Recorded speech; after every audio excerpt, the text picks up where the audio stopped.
So I'm in Windlesham with Robin Horsley, my mate Robin, and we're at Brexit Studios. Is that right? Is that right? Yeah, that's what it's sort of laughingly called. Right, and which is basically your shed in your back garden, your potting shed. It is, yeah, but it's also the international headquarters for Brexit Studios. That's right. Paul.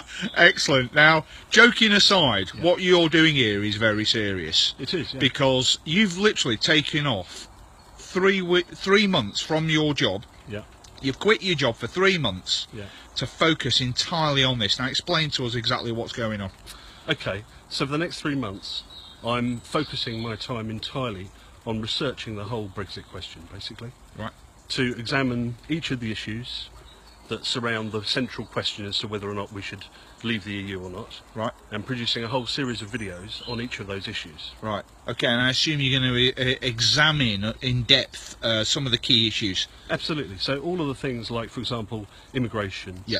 or what are the economic impacts of us leaving the EU? What does the EU actually cost us? Yeah. How does the EU work? Yeah. How does it compromise or affect our democracy? And is that a price worth paying? Right. Those sort of questions, really, that I think that I've made a personal decision to make my own decision based on the facts. Yeah. But it seems sensible to me, as I have the resources, time, skills, Yeah. to be able to make that available, that research available to other people, to help them make a decision.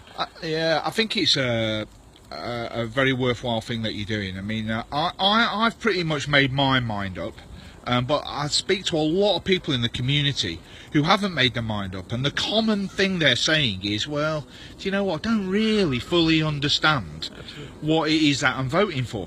And I've got to be honest, I don't think I fully understand, even though I've made my mind up.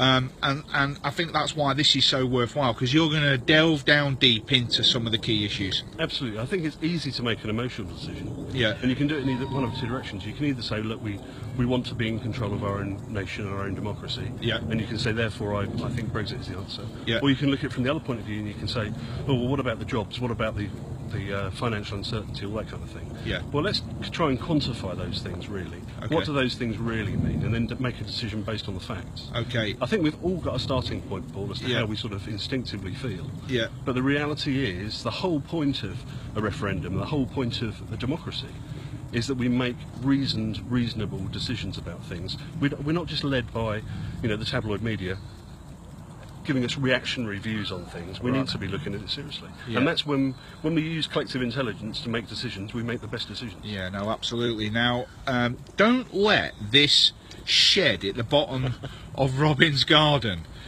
put you under any illusion. Let's just go inside here, Robin, because the videos that you've produced 2 so far. I have, yeah.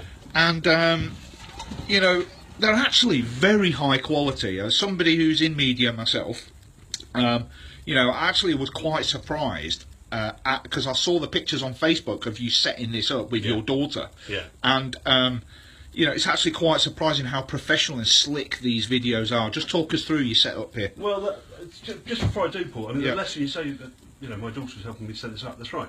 The lesson for being able to do this kind of stuff is learnt not from the older generations, but from the younger. Right. If you look at people like Zoella, for example, who has a YouTube channel, and it's all to do with fashion and makeup and all that kind of thing. Yeah. And she runs a YouTube channel out of a room in her house. Yeah. And she records multiple videos every week, and she has millions and millions of views, or viewers, and hundreds of thousands of views for each of those videos that she produces. So what I'm doing is actually what the kids are doing on YouTube all day, every day. Yeah. People of our generation, Paul, there's a limited number of us doing it. Yeah, that's right. But actually, so do you want to talk Yeah, through please, yeah. So, at the back there, we've got a green screen. Yeah. So it means that I can film myself sitting on that chair. Yeah. And I can take the green background out and put in whatever background I want. Yeah. So you've seen the studio set up on the first video. Yeah. So it looks like a kind of a news studio in the background. Right, yeah. But I can put whatever I want onto there. Yeah.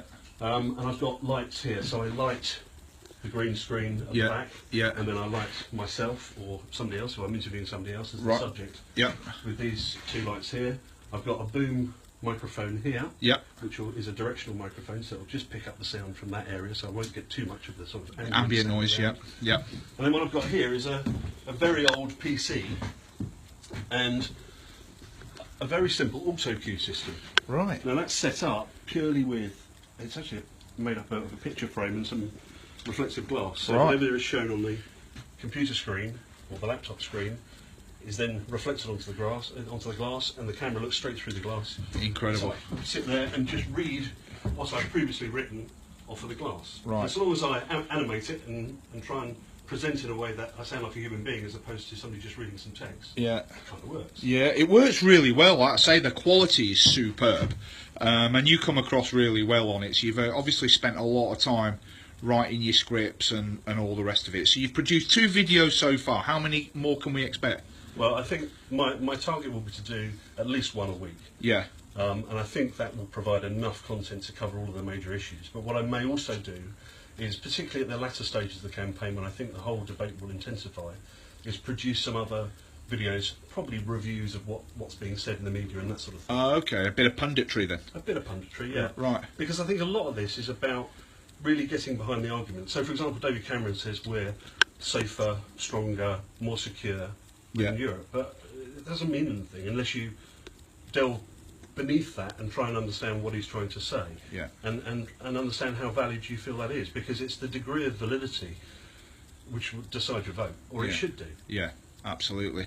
Well, how can people find out more about this and follow your campaign? Okay, well, there's 2 main ways. You can either go to, if you're a Facebook user currently, or you'd like to become one, you can go to the Great Brexit Debate Facebook page. Yep.